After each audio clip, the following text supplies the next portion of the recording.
दोस्तों, आज की कहानी जो आपको सुना रहे हैं सच में अनोखी है। एक औरत जो किसी की पत्नी, किसी की बहन, किसी की माँ, किसी की बेटी होती है, उसका एक अलग सा रूप भी होता है। उसे क्या नाम दे, आप जरूर बताइए। हमारे समाज में सबको सुख मिले ऐसा संभव नहीं, सबको अपने अपने कर्मों के हिसाब से जीना पड़ता है।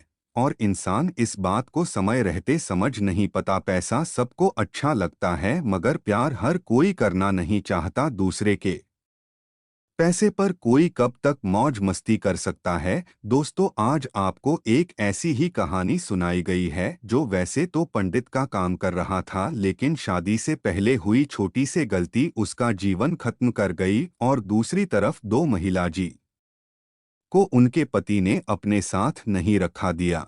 वह पंडित के पैसे पर मौज मस्ती करना चाहती थी और पंडित ने जब पैसे देने से इनकार किया तो ब्लैकमेल होने की सजा भुगती। दोस्तों, आपको अगर कहानी अच्छी लगे तो चैनल को सब्सक्राइब करें और कमेंट करें। ब्लैकमेलिंग का हुए शिकार घटना मध्य प्रदेश के उज्जैन जिले की है। 17 अप्रैल 2018 को दिन के यही कोई 3 बजे थे। उसी समय जीवाजीगंज थाना क्षेत्र के पीपलीनाका इलाके की महावीर सोसाइटी में स्थित पंडित रमेश व्यास के मकान से गोलियां चलने की आवाज आई। एक के बाद एक दो गोलियों की आवाज सुनकर रमेश व्यास की पत्नी गीताबाई डर गई। उस समय वह अपने 3 मंजिला मकान में भूतल पर थी। गोलियों की आवाज सुनकर गीताबाई भागी भागी ऊपर की मंजिल पर पहुंची, जहां उसका 37 वर्षीय बेटा देवकरण अपनी 27 वर्षीय पत्नी अंतिमा के साथ रहता था। गीताबाई ने जैसे ही बेटे और बहू को देखा तो उसकी चीख निकल गई, क्योंकि बहू बेटा दोनों खून से लथपथ पड़े थे। गीताबाई के चीखने और रोने की आवाज सुनकर पड़ोसी भी आ गए। उन्होंने जब देवकरण और उसकी पत्नी को देखा तो वे भी हैरान रह गए कि ऐसा कैसे हो गया। उन दोनों की मौत हो चुकी थी। थोड़ी देर में मोहल्ले के तमाम लोग इकट्ठे हो गए। उसी दौरान किसी ने थाना जीवाजीगंज में फोन करके सूचना दे दी। घटना की सूचना मिलते ही थाना प्रभारी शांतिलाल मीणा, एसआई कैलाश भारती आदि के साथ मौके पर पहुंच गए। मकान की ऊपर वाली मंजिल के एक कमरे में उन्होंने पलंग पर देवकरण व उसकी पत्नी अंतिमा के शव देखे। दोनों ही शव खून से लथपथ थे। पास ही एक पिस्टल पड़ी थी। निरीक्षण में पता चला कि अंतिमा के सिर में गोली काफी नजदीक से मारी गई थी। लग रहा था कि देवकरण ने पहले अंतिमा की हत्या की, फिर खुद को गोली मारकर आत्महत्या कर ली। थाना प्रभारी को लगा कि शायद पति पत्नी के बीच किसी विवाद के कारण यह घटना हुई है, पर पुलिस जांच के दौरान अलमारी से जो सुसाइड नोट मिला उससे पूरी कहानी ही बदल गई। सुसाइड नोट में देवकरण ने रेखा और सुमन नाम की 2 युवतियों का उल्लेख करते हुए लिखा था कि वह उन्हें ब्लैकमेल कर रही थीं। उनकी ब्लैकमेलिंग से परेशान होकर वह आत्महत्या कर रहे हैं। घटना की जानकारी मिलने पर आईजी राकेश गुप्ता व एसपी उज्जैन सचिन अतुलका और एडिशनल एसपी नीरज भी मौके पर पहुंच गए। पुलिस अधिकारियों ने घटनास्थल का बारीकी से निरीक्षण किया। पुलिस ने देवकरण के माता पिता से इस बारे में पूछताछ की तो वे भी उन दोनों के बारे में ऐसी कोई जानकारी नहीं दे सके जिनका जिक्र सुसाइड नोट में था। इसके बाद थाना प्रभारी ने जरूरी कार्रवाई कर दोनों शवों को पोस्टमार्टम के लिए भेज दिया। फिर केस दर्ज करके एसपी के निर्देश पर थाना प्रभारी शांतिलाल मीणा ने जांच शुरू कर दी। थाना प्रभारी ने सबसे पहले मृतक देवकरण के फोन की कॉल डिटेल्स निकलवाई।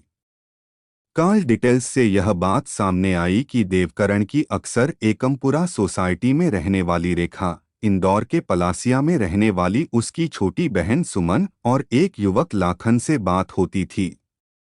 इसमें खास बात यह थी कि देवकरण को इन तीनों की तरफ से ही कॉल की जाती थी।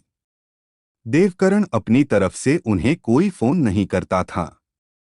देवकरण ने अपने सुसाइड नोट में 2 युवतियों द्वारा ब्लैकमेलिंग की बात भी लिखी थी। इसलिए थाना प्रभारी ने शक के आधार पर रेखा व सुमन को हिरासत में लेकर उनसे पूछताछ की। लेकिन दोनों युवतियों ने देवकरण को पहचानने से इनकार कर दिया। बाद में रेखा ने चौंकाने वाली बात यह बताई कि लगभग 2.5 साल पहले देवकरण ने उससे गंधर्व विवाह किया था। इसलिए पत्नी होने के नाते वह देवकरण से खर्च के लिए पैसा मांगती थी। लेकिन ब्लैकमेल करने की बात से उसने इनकार कर दिया। अब तक पुलिस लाखन को भी हिरासत में लेकर थाने लौट आई थी। थाना प्रभारी मीणा को युवतियों की बात झूठी लगी, लिहाजा उन्होंने रेखा, सुमन व लाखन को अलग अलग रूम में बैठाकर पूछताछ की। उनके द्वारा विरोधाभासी बयान देने पर पता चल गया कि वे तीनों झूठ बोल रहे हैं। अंततः उनसे सख्ती से पूछताछ की गई तो उन्होंने स्वीकार कर लिया कि वे देवकरण को काफी दिनों से ब्लैकमेल करते आ रहे थे। थाना प्रभारी की पूछताछ में देवकरण को ब्लैकमेल करने की जो कहानी सामने आई वह इस प्रकार निकली। उज्जैन के पीपलीनाका क्षेत्र की महावीर सोसाइटी में रहने वाले पंडित रमेश शंकर व्यास छोटा सर्राफा स्थित नरसिंह मंदिर के पुजारी थे। उन्होंने अपने बेटे देवकरण को भी पूजा पाठ ज्योतिष की शिक्षा दी थी। इसके बाद देवकरण भी पिता के साथ मंदिर में रहकर पूजा पाठ के काम में उनकी मदद करने लगा था। रेखा सिकरवार से देवकरण की मुलाकात सन 2016 में हुई थी। हुआ यह कि रेखा को उसके पति ने छोड़ दिया था। इसके लिए रेखा अपने ग्रह नक्षत्र दिखाने के लिए पंडित रमेश चंद्र व्यास के पास आई थी। रमेश चंद्र व्यास ने रेखा को अपनी कुंडली के बारे में देवकरण से सलाह लेने को कहा। देवकरण ने कुंडली देखकर उसकी परेशानियां तो बता दी, लेकिन खुद परेशानी में फंस गया। हुआ यह कि सलाह के सिलसिले में रेखा ने देवकरण से उसका मोबाइल नंबर ले लिया और फिर अक्सर उससे फोन पर अपनी समस्याओं के बारे में बातचीत करने लगी। मंदिरों में पूजा पाठ का काम सुबह काफी जल्द शुरू होकर देर रात तक चलता था। मंदिर में पूजा के अलावा देवकरण कई यजमानों के घर विभिन्न तरह के अनुष्ठान करवाने के लिए जाता था। इसलिए रेखा से उसकी बात अक्सर रात में ही हो पाती थी। इसी बातचीत के दौरान रेखा का देवकरण की तरफ झुकाव हो गया। रेखा काफी शातिर थी। वह जानती थी कि देवकरण के पास काफी पैसा है, इसलिए उसने उसे शीशे में उतारने की योजना बनाई। उसने एक रोज पूजा पाठ के बहाने देवकरण को अपने घर बुलाया। देवकरण जब वहां पहुंचा तो उसके घर पूजा पाठ की कोई तैयारी नहीं थी। यह देख वह कुछ देर रुककर वापस लौटने लगा तो रेखा ने उसे रोककर कहा, क्या सिर्फ पूजा करना ही अनुष्ठान है? स्त्री पुरुष का प्यार भी तो अनुष्ठान ही होता है। देवकरण कोई बच्चा नहीं था जो रेखा के कहने का मतलब न समझता। रेखा के प्रति उसके मन में भी आकर्षण था, लेकिन अपने परिवार की इज्जत एवं पेशे की पवित्रता को ध्यान में रखकर वह खुद आगे नहीं बढ़ा था। लेकिन जब रेखा ने खुला प्रेम प्रस्ताव दिया तो वह खुद को रोक नहीं सका। अंततः दोनों ने अपनी हसरतें पूरी कर ली। इसके बाद आए दिन दोनों की एकांत में मुलाकातें होने लगी। रेखा के पास रोजी रोटी का कोई सहारा नहीं था, सो देवकरण से वह दहसुख के बदले पैसे वसूलने लगी। इसी दौरान रेखा की छोटी बहन सुमन सिकरवार को भी उसके पति ने छोड़ दिया, जिससे वह भी मायके आकर रहने लगी थी। खर्च बढ़ा तो रेखा की देवकरण से मांग भी बढ़ने लगी, लेकिन देवकरण ने इस तरफ ज्यादा ध्यान नहीं दिया। इसी बीच पिता रमेश चंद्र व्यास ने देवकरण का रिश्ता उज्जैन में ही श्रीगंज निवासी अंतिमा के साथ तय कर दिया। यह बात रेखा को पता चली तो वह समझ गई कि पत्नी के आने के बाद देवकरण उसके कब्जे में ज्यादा दिन नहीं रहेगा। इसलिए देवकरण जब उसे अपनी शादी का निमंत्रण पत्र देने गया तो रेखा ने उसे खूब लताड़ा। रेखा ने कहा कि उसने वादा किया था कि वह शादी के बाद भी उसका खर्च उठाता रहेगा। अप्रैल 2017 में अंतिमा से देवकरण का विवाह हो गया। वह बहुत सुंदर थी। अंतिमा के मधुर व्यवहार से ससुराल में सब खुश थे। पत्नी के प्यार ने देवकरण को रेखा से दूर कर दिया, लेकिन रेखा, उसकी माँ और बहन सुमन को यह मंजूर नहीं था। देवकरण उनके लिए वह खजाना था जिसमें हाथ डालकर वे जब चाहे पैसा निकाल सकती थी। इसलिए रेखा, उसकी बहन सुमन और माँ भागवंती देवकरण को धमकाने लगी।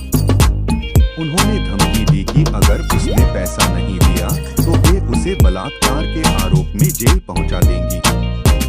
इसी दौरान रेखा की छोटी बहन सुमन एक साड़ी शोरूम में नौकरी करने लगी थी, जहां पहले से वहां काम कर रहे लाखन के साथ उसके अवैध संबंध बन गए।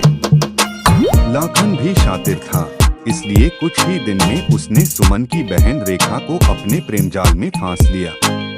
कुछ दिनों में यह जानकारी सुमन को भी मिल गई। लाखन और रेखा के संबंधों पर सुमन ने भी कोई ऐतराज नहीं जताया। इस बीच जब रेखा और देवकरण का मामला लाखन की जानकारी में आया तो मां और दोनों बेटियों के साथ वह भी देवकरण को पैसों के लिए धमकाने लगा।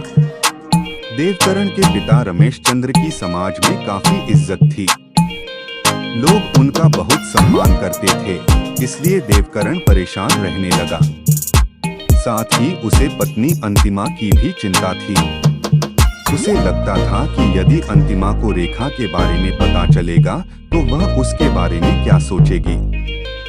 दूसरी तरफ 2 सालों में 5 लाख से भी ज्यादा रुपए और ज्वेलरी हड़पने के बाद भी रेखा, सुमन, दोनों बहनों के प्रेमी लाखन और मां भागवंती की मांग लगातार बढ़ती जा रही थी।